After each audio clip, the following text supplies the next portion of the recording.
Man, that'd be crazy. So yeah, I'd give her a 10. I would. Because Yeah. like, you know, it's a scene her getting her what's the word, mojo back, and then just nailing that jump. And also Elizabeth, she does ballet, and she said that's actually a pretty good form for the Grand Jete. That, I mean, it Nice. wasn't Shelley Long, but I do love that the Superman-esque score kicks in. And I learned that Shelley Long and Bette Midler had problems over who gets first billing.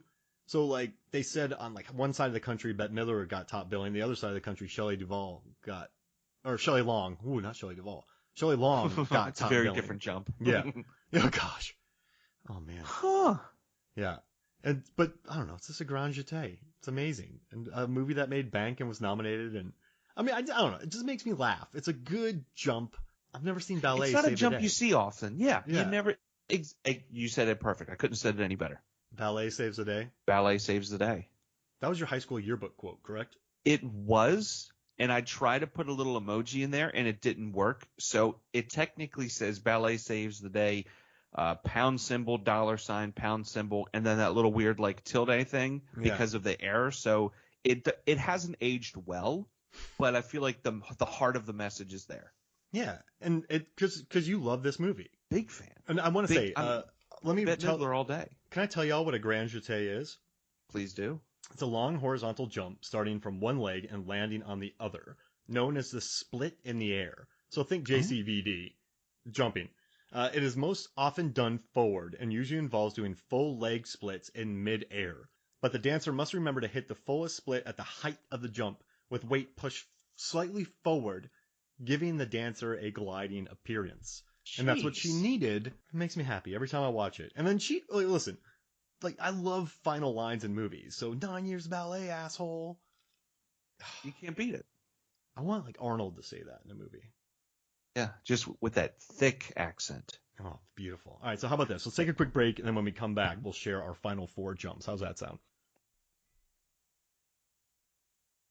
Welcome back to Movies, Films, and Flicks. And Nick, you're up. I sure am.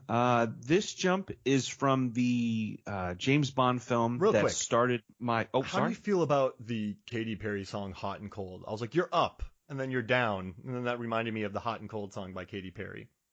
I'm ambivalent. If I hear Katy Perry, I'm not mad. If I don't hear Katy Perry, I'm also not disappointed. But I will say I do have a grudge against Katy Perry. My wife's cousin was on American Idol, and he should have gone farther than what he did. But Katy Perry last minute made a rash decision and voted for someone else, and he did not get to make it through. So really bummed out about that. But, you know, he's gone on to put out 2 really great albums. And, you know, I think he's better off for not winning in a weird way. Interesting. I missed out on the Katy Perry craze because I was living in Korea. And then I came back and I was listening to a song with my brother, and he's like, her voice is like really alive. And it was back in the day. Like I liked her when she belted it out. I saw her at a Warped Tour after her first, her dang. first big single was coming out. I'm like, what's going on here? She did a cartwheel in a dress. Hey. I was like, okay, Good I'll buy this record. Sorry, I don't know. Yeah, all right, cool. Let's we talk about music a lot, so it makes sense. Yeah, we did a whole draft on Purple Rain and Tron. This is perfect. And also, too, in Madagascar 3, I believe, there's the scene where Katy Perry's song Fireworks plays, or Roar, and the animals are doing circus one acts. Of the two. Yeah, they're doing circus acts and jumping around. Jessica Chastain's Tiger, I believe, is doing circus acts while that song is on, which include jumping. So it's all we have music. I mean, everything. It's all in here, tied together. I'm for it. All right. You're gonna say Madagascar 3 now, aren't you? I want to. Circus. Afro circus. Yeah, Afro. Yeah. Yeah. Man, classic. I like to move it.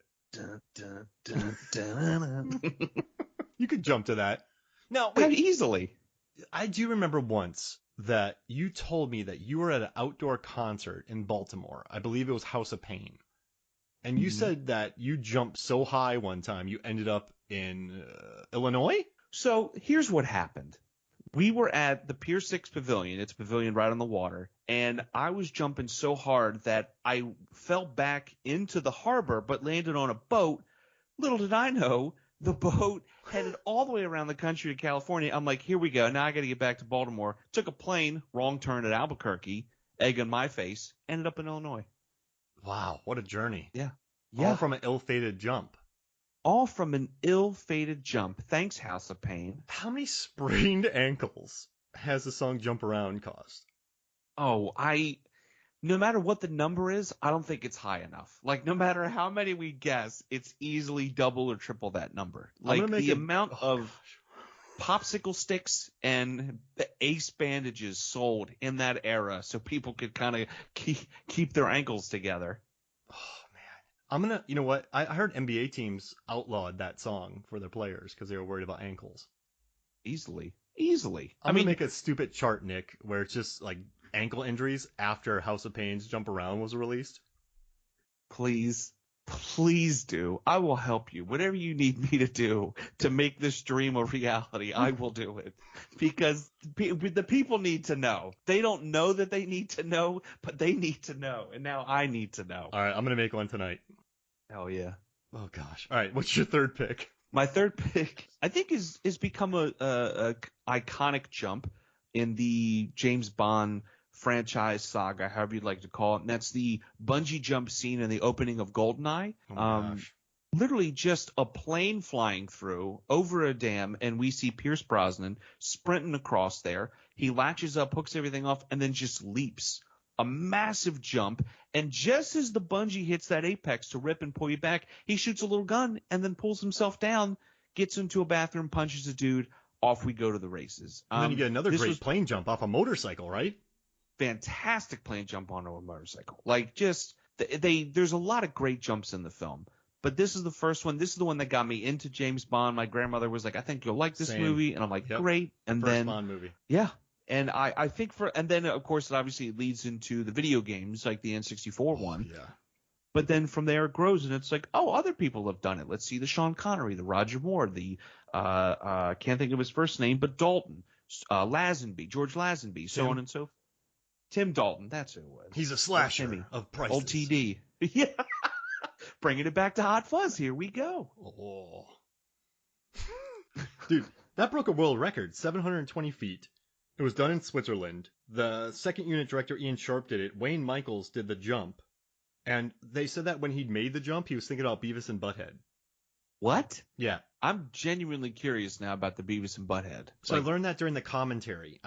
So for these, I just went to each specific scene, put the commentary on to see if I could get anything good. And the producer said that. The guy said he was thinking about Beavis and Butthead when he jumped off. And he said before he jumped off in his peripheral vision, he saw the guy with the crane that was next to him doing a crucifix.